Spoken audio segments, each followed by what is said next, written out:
sila pena Yesus minta kat fe ki mo ki khang ina dam lo yom na zong jek to ba sen na cham na chan na peta hen to ni ikbla dok thun na bang yam chile tu mi te ading ina alung na moi ma ni ang tung ding ita ai hi so ina tum lo mi te ading ni le ada oi ma ni ma ang tung ding ita hi china ake pulak nom hi to na bang ni yam chile to bai su gum pa hon pa pen e teng don ding na ang pai ki ni ting nai ma ta hi china ake pulak nom hi lai se do sunga to bai su na again ko na tampi tak hong nei na ama hunung nai tak chiang ina leitung gal te mun to ma kilo nang piang ding nam khat gam khat kilo ding hi na le sat na te tampi tak tung ding a zinlin na de akipan mate leitung siat na nam cheng tung ding a kiel teng tung ding a hak sat na nam kim leitung ang tung ding hi to teng tun tak cheng ina ka hun nai ma ta hi lam theun china zai soina pulak na ma te som ni li sunga again ni to ma te som ni li aneu som tum ni le som tum le li na sunga en leng bang kim the hiam chi le to pai suina e tum mi te hi sun leitung mi te na leitung thu piang te pet ol mo lo om ding hi lo na leitung thu piang te tung to ni na ama ang pai ding hun nai ma ta bang chi ki ging ding bang chi na sem bang chi kal son ding chi pen ong lak nom tua bang na i the ding de ai manina som thum ni le som thum le li na sunga bang tong gen te yam chi thei kung tong gen te hi thei kung pen ate teng vulina asang teng so tak chengina bang ong piang ding khwa khang nai ta mo tu nai ta mo chi na thei ma banguna hi leitung a thu piang te na mu tak chengina ka khunung nai ma ta bang kwa donga kong biang donga ang tung ta hi lam pen phokun china sei suina ong vai kha ki to to ke zuina leitung thu piang te yet tak chengina ito pa super ong pai ding nai ma ta hi na pen kitel mu ma hi to pa sun ong pai ding anai tak chena to again sak sana den kian po pen tu na leitung mun tom atun lo na mun om non lo phial hi ta hi zindi de jong pen khat gam khat apiang ngei lo za gam khat apiang ngei lo sang ina gam khat apian na pen na se zo chi bangina apian na pen ni dang sang asuk zo nang piang na de zate na ang piang to zo na a hun pen nai ma ta ai na pen ong kelang ma hi to ki tak che na isia te na again the iselo leitung hunong be ding rep sang tun ding tak cheng ina antikriti na set nang kelang di to hun tak cheng ina isel te na abiakin piung lam ki ding hi china again na te tam pitak zading hiang laisang do sunga zong na gen hi biagin pilam ki ding to biagin pilam ding hi le akisam biagin lam na van na te to table nei hinu isul ta nei nau sot tau to ki tak cheng na siam pi ding zong anei nau sot ta hi agamai la ma agamai manina lem le hi ina ai zo na akisabu pen tuni omina to na bang yam chi le phal na le mede to gam piak na phal na le to biakin sunga akizang ding van te sian so na dinga to pai na lai sian do sunga fai kha bong nu asan mede amo nai lo asyang tho tua te harding ina toy avut to sop siang ding ina tua to bek abiak in sunga van te ki sang te ding to biak in kong ki hong thei pan ding a hi na lai siang thon again na tung to ni na tu ma kum tampi lai pek panina israel te na abiak in lam ki no mina lam thei din muna ding lo hi a hi zon akisap pero to bong nu panga mare tuang ki sang tuanga zo lo a hi zo na tul ni le som ni de ni september kha ki na texas pani na to bong nu pen ong nga theu hi ตัวที่ตัดก็สับบุคัดดักงมไหลนะตัวบางเยี่ยมจะพัลนานี่นะตัวพัลนาไอ้เละโดนัลด์ทรัมป์นะอาทำมาสลายนะอิสราเอลที่คบปีดิ่งเป็นเยรูซาเล็มที่จีน่ะจับเตนะองค์พระเจ้าฮีตัวพันนะอากาศในอยู่ฮีตัวเยรูซาเล็มคบปีเป็นอาบ่าวอิสราเอลที่คบปีที่จึงจับเตสักกิตักแต่ตัวตามกี่กับบังเงินแล้วตัวหนุ่มเด็กใหม่นะอิสราเอลเต็นเบียกินลำกิตาอุนจีน่ะพัลนานับเป็นตาฮีตัวพัลนาอาเปียกปนินะอิสราเอลเต็นนักปีตะกินะหนวมมาเวนะโดนัลด์ทรัมป์เป็นอิสราเอลเตอาดิงินะเบียกินทุมนะอลัมปาไม่ได้จีน่ะมักไก่หอยมักไก่มันมักไก่ทุปีอิสราเอลเตอาดิงินะนาเข้มปะก็สัมบังไล่เสียงตัวสุงาเสพดิ่งอมไล่คำสั่งนาเข้มเปล่าอาตังตุนปีดิ่งอาเสพปีดิ่งองดินนาตุนตัวนี้นะปากตะมะเมานะมักไก่ก็ดิ่งนะอ่างไงสุนทรดงจงนอมุยโอเคตัวฮิเล่ตัวบางนะโดนัลด์ทรัมป์นะพังนาจงเปตาเบียกินลำดิ่งวัดเดงเข้มปกจงเนี่ยกิจงตาเสียมปีจงกิจงเนี่ยเห็นตาอบงจงอมเห็นตาเบียกินกงคนที่จะดิ่งนะบงกิสามจงเนี่ยเห็นตาฮิเล่ตัวอาเบียกินลำนาดิ่งมูอามุนับเป็นมุสลิมเตเบียกินอมไอลำเป็นอิเทตัวมุสลิมเตเบียกินสุดดิ่งนะอามาเบียกินลำดิ่งไอเล่กาลปีองเปียงเงี้ยดิ่งไอฮิโซกินะพอคัดเต้นอ่ะเงี้ยนะตัวเบียกินเรียนสุดตัวเราดิ่งนะเยรูซาเล็มเบียกินบีเป็นอาเกียตัวมุสลิมเตบาลีเกียลำดิ่งจีน่ะagain so omi bang hita sele tua age alam ai sung amun alam ai sona ong ambe male hi tagel pen ong kilem vet loading uthi sai tu ni don akilem lo te wa hi manina gal bi pen ong piang nge dingi tua gal pi Israel tele i muslim ten ke rolian le Israel te lama apang ding pen US tele Europe gam campo Christian แต่งปังจะดิ่งฮีทำโซต่อมาบางทีนะมุสลิมละมาอามาฮีอาเซียกามามุสลิมนำติงไม่ได้ตัวติงเป็นองค์ที่ปอลง่ายๆเดินตัวเลยต้องบบกาลพิงตุงนี้ตัวเลยต้องบบกาลพิงตุงเลยเป็นเสียสุยเกนอามาหุ่นเชียงอังตุงดิ่งกาเลียนปีเป็นตัวเป็นไอ้ขัดตามโมจีเป็นลุงไอ้เวมะไอ้ตายตัวที่ขังซันดิ่งไอ้เละตัวไปสูงไปหุ่นดิ่งเป็นไอ้ขังสูงองค์ที่แง่ดิ่งไอ้น่าเป็นปาร์ซันเตเดให้เละเอ็นแรงตั้มมะตายนี่ดังนั้นเละนายโจกิจีไอ้โจกินะตู้น่ะเขาหุ่นเปลี่ยนด้านเตะเลยตุ้ง politic ไปด้านเตะเกี่ยปันกำตัดด้านมักไอเตะกำตัดด้านเตะเอียดไอ้ลุงให้ตักเสียงอีนะไอ้ขังสูงมะตัวนี้นะสอบนี่เรื่องอะไรส่งเทนี่กุส่งใส่นี่สกิส่งเทบางกลุ่มที่เป็นกระเรียนเทเรียนเกย์ไอ้เรื่องนั้นที่ส่งไปดิ่งเป็นไอ้ขังสูงไอ้ดิ่งเป็นซาสอมกว่าเพราะฉะนั้นบางนะอมอาสตาฮีตัวบ้านนักกิมุเทตาฮีตัวนี้มันนี่นะทุ่มมีเตนะอีพกอีเตลมาดิ่งอิตาลีเซียมมาดิ่งทุปีกษัยเห็นฮิตทุเตเป็นเกณฑ์ไหนด้านนักเกย์อุโมงค์ตัวเกณฑ์นี่ตัวเจ้าเลยนะวิรุณีอบานของห้องดิ่งมังเป้าเนะเกณฑ์น่าวิรุขัดเห็นนะตัวคิดแต่ก่อนเป้าเสียขัดเกณฑ์นะเห็นนะตัวเกณฑ์เอ็นตัวความดิ่ง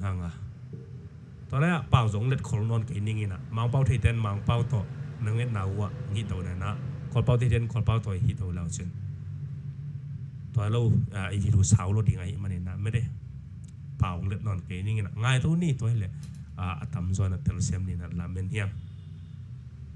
Mr. Trump could promise to use his building skills to build a temple. We'll all see the building of the third temple in Jerusalem very soon. And we honor our President Trump for what he has done for Jerusalem and for the Jewish people.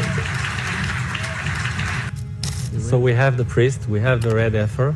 we have the land, and we have everything ready. Ideas are becoming a reality. Temple Institute and the Sanhedrin have been actively preparing for the construction of the Third Temple in Jerusalem.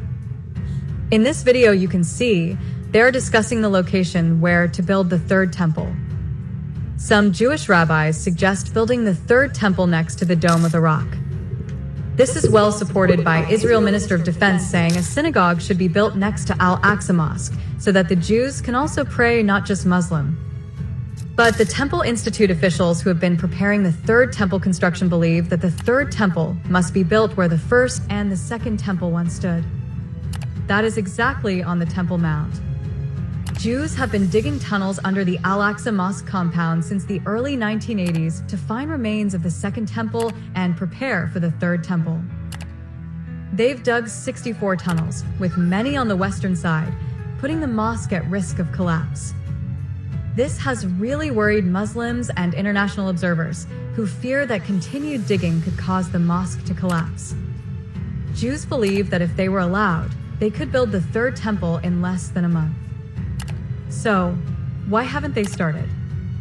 The simple reason is that it's not safe and secure. They fear that if they build it now, it could be destroyed again, just like the First and Second Temples. They want the Third Temple to last forever. But before that, they need to eliminate any threats to the Jewish state and the temple. Right now, they're fighting for their rights and their temple. Listen to this army explain their wishes and ambitions. And one day our true leader will come and we'll be united as a whole Jewish nation so we can rebuild the Beit HaMikdash.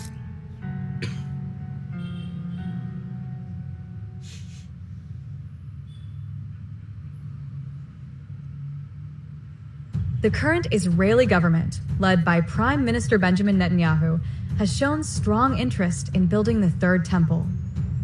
Although the official policy is to maintain the status quo, several officials, including Netanyahu, have expressed support for the idea. This is part of a broader effort to assert Israeli control over Jerusalem and the Temple Mount. The government's stance reflects their desire to fulfill biblical prophecy and strengthen Jewish identity. Pete Hegseth, the U.S. Secretary of Defense, strongly supports building the Third Temple on the Temple Mount. In a speech, he said there's no reason why it couldn't happen soon, highlighting the progress made so far. Hegseth believes this could fulfill biblical prophecy and strengthen Jewish identity.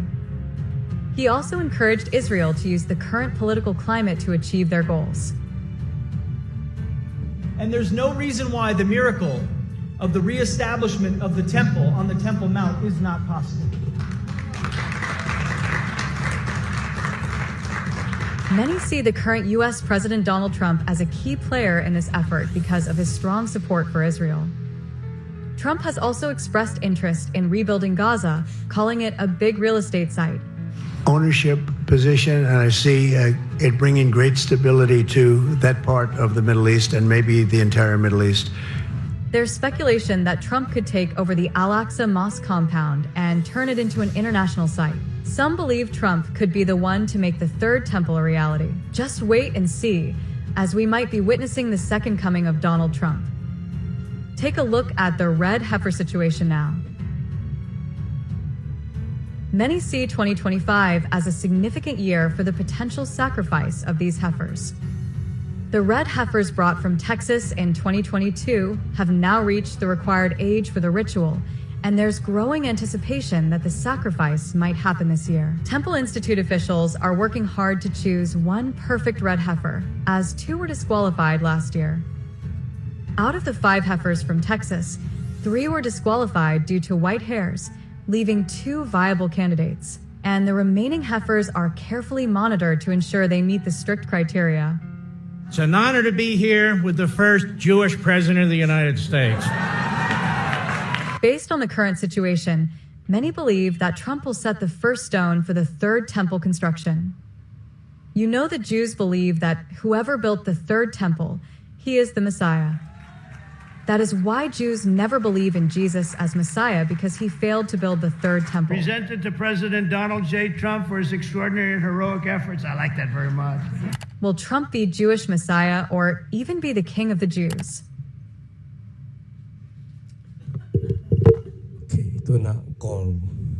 เสียแต่เขาเรียกแกนเป็นตัว ဘာဖြစ်လို့ကျွန်တော်တို့အဲ့ဒီမေရှိယထွက်ပေါ်လာဖို့ပြောမယ်ဆိုရင်ဒါ antichrist ထွက်ပေါ်လာဖို့အင်မတန်နီးတယ်လို့ကျွန်တော်ယူဆလို့ရလဲဆိုရင်ကျွန်တော်ဒါ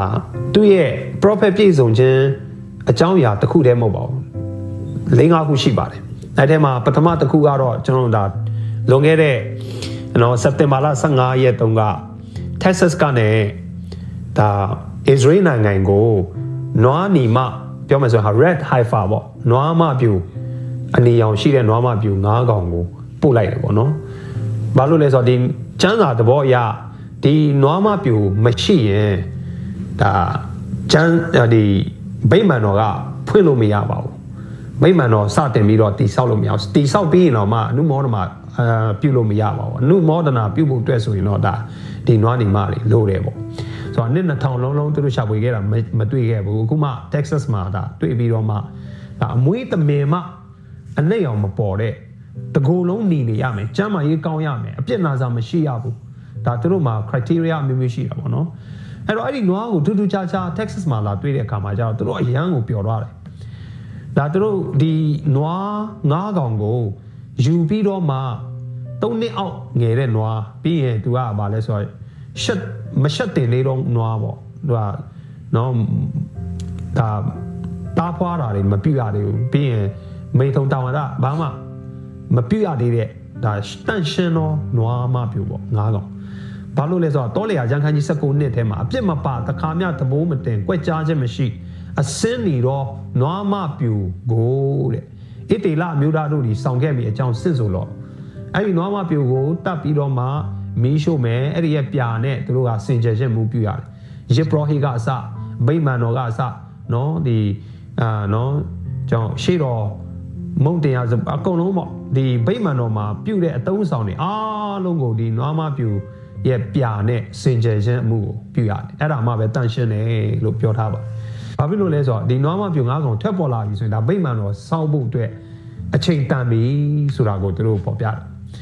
ဗိမာန်တော်ကလည်းပဲစောက်ဖို့အားလုံး ready ဖြစ်နေပါပြီအခုက Israel နိုင်ငံမှာရှိတဲ့ The Temple Institute ဆိုတာနော်ဒါကြားပါပြီသူတို့ဖွင့်ထားတာဒါကဘာလဲဆိုတော့ကျမ်းစာကျောင်းပေါ့ကျွန်တော်ပြောမယ်ဆိုရင်ဒါကျမ်းစာကျောင်းဆိုတာဒါဂျူးလူမျိုးတွေရဲ့ယေဘရဟိဖြစ်ကျမ်းစာကျောင်းပေါ့အဲ့ဒီမှာသူတို့ကလေဝိအမျိုးတွေပေါ့အားလုံးခေါ်ပြီးတော့မှလေဝိအမျိုးတွေကိုသူကဒီဗိမာန်တော်မှာဘယ်လိုအမှုဆောင်ရမယ်ဘယ်လိုအစီခံရမယ်ဆိုတာကိုသူတို့က training လုပ်ပေးတာပေါ့နော်ဆိုတော့ဘယ်လိုနော်ရစ်တင်လူပူဇော်ရမယ်ဘယ်လိုဆုတောင်းရမယ်အကုန်လုံးသူတို့ကတင်ပြီးသားဒါကျမ်းအကြောင်းသားအများကြီးရှိသွားပြီပြီးဗိမာန်တော်ဆောက်လုပ်ဖို့အတွက်လည်းပဲလိုအပ်တဲ့ဒဇာဗလာတွေအားလုံးဗိမာန်တော်နဲ့ပတ်သက်တဲ့ဒဇာဗလာတွေဓမ္မဟောင်းကျမ်းအတိုင်းပဲအားလုံးသူတို့က ready ပြင်ဆင်ထားပြီးတော့ပါပြီဒါပေမဲ့ဓမ္မဟောင်းကာလတွေကလိုမျိုးစင်ကြယ်ခြင်းမှုပြုဖို့အတွက်ခုန red heifer နော်နွားမပြုတ်တွေလုံနေတယ်အခုကတော့ပေါ်လာပြီနှစ်2000လုံးမှာသူတို့ရှာဖွေခဲ့တာအခုမှပေါ်လာဆိုတော့အခုဒါဆောက်လုပ်ဖို့အတွက် ready ဖြစ်နေဗိမာန်တော်ဆောက်ပြီးတာနဲ့သူတို့ကရစ်ပူဇော်ခြင်းမှုကိုစပြီးတော့ဒါအသက်အတွင်းတော့မှာဖြစ်ပါတယ်အဲ့တော့ဗိမာန်တော်ဆောက်ပြီးသွားတဲ့ခါမှာခုနပြောလို့နော်ဒါမေရှိယဆိုတဲ့ဂျူးလူမျိုးတွေရဲ့ကယ်တင်ရှင်ဟာလည်းပဲဒါသူတို့နဲ့ငြိမ်းချမ်းစာချုပ်ချုပ်ဖို့အတွက်ပြောမယ်ဆိုရင်ဒါသူတို့ကိုဥဆောင်ပြီးပြုဖို့အတွက်သူတို့ကလည်းလက်ခံပြီးတော့မှဒါဥဆောင်မှုပြုခိုင်းမှာဖြစ်တယ်ပေါ့နော်အဲ့တော့အခုဒီလူငယ်လေးပေါ့ဒီရာဘီဆရာကရှောမိုယာဟူဒါနော်ဘန်ဒေးဗစ်သူကတော့ဒါဂျူးလူမျိုးတွေရဲ့မေရှိယတာဖြစ်ခဲ့မယ်ဆိုရင်ပေါ့နော်ဒါကျွန်တော်တို့လည်းပဲယုံကြည်သူတွေကဒါတတိထားမှာဖြစ်ပါတယ်ကျွန်တော်တို့လည်းပဲအချိန်ကအများကြီးမကြံတော့ဘူးဒါခရစ်တော်ခြေဆောင်ဖို့အတွက်အမတန်မှနီးနေပြီကျွန်တော်တို့ရဲ့တသက်မှာပဲကျွန်တော်မသိခင်မှာဒါ rapture ဆိုတဲ့ဒီခြေဆောင်ခြင်းကဖြစ်နိုင်ခြေအများကြီးဒါပေါ်ပေါက်နေတယ်ဆိုတာကိုနော် sharing လုပ်ရင်းနဲ့နော်ဒါဝင်ငှရင်းနဲ့ဒီမှာပဲကျွန်တော်နှီးကုန်းချုပ်ပါတယ် ဘာဖြစ်လို့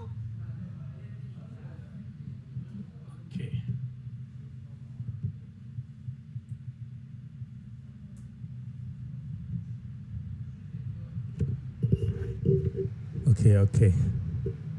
ไม่ได้ตัวไอ้สักดาหินะขอเป้าอัฐิเต้นนะฮิขอเป้าหนาเป็นปันเตลินเจอไทยเราเตียดิกันเลย sorry จีนี่ตัวนี้เป็นบาตาเป้านอนเกินนะมาเป้าฮิสงนะไม่ได้มาเป้าไทยเตียดิกันนะส่งตัวฟีดูตัวส่งกิจจริงขอบสมาเลยไงนะส่งเป้าส่งเด็ดตัวนอนเกินนะมาเป้าอย่าเสียมคนเราแต่เรื่อง sorry ว่าจีนี่ไม่ได้เป้าเด็ดนอนเราดิ้งเกินมันนี่นะฮินะตัวนี้อีกอย่างนบปีนะบางเฮียมชีเลยเจสูงไปเกี่ยวคนดิ้งเป็นไหนมาอิสราเอลเดซงลายเสียงตัวส่งหุ่นนุ่งเจียงอากำตัดดิ้งเต็งเข้มปูอากำตัดเทดิ้งวันเลน่ากิสัมเต็งเข้มปูในหินตาวันเลน่าเต็งเข้มปูเสียนส่วนนั้นดิ้งหำสมาตัวบองนูปังเต็งตรงในหินตาตัวที่ได้ตัวสั้นหำสะจอเป็นกำเละลำควรทุเด็กนาเปียกนาเป็นตัวตรงในหินตาเสียงปีดิ้งตรงในหินนาเข้มปุกยิงสานอมหินตานะบังนี่บังหุ่นลำดิ้งจิบกิจยิงอักลาเห็นเสียบอคัดเต้นตัวองลำนี่ปริณาองลำมาเลยกิเทอุนตัวปริณาเลยตุ้งหุ่นเบดิ้งเป็นองกิปันตะดิ้งฮีเจสูองไปใบตะดิ้งฮีจิแต่รุ่นจีนอาเกตอมมาบังอินอิเสียบอคัดเต้นตัวลำดิ้งกิยิงตาหิมันนี่นะเจสูองไปตะดิ้งฮีเจสูองไปคิดตัวเร็บเชียอมคิดตักเจอตัวเบียกินเป็นองกิลำตะดิ้งฮีจีนอาเกนี่โอเคเบียกินลำคิดเช่นเจสูงไปปันดิ่งโมเจสูงไปคิดเช่นเบียกินลำปันดิ่งโมตัวเตอัทุปีมาสาเหตุนะอัทุปีมาสานะบางยามจี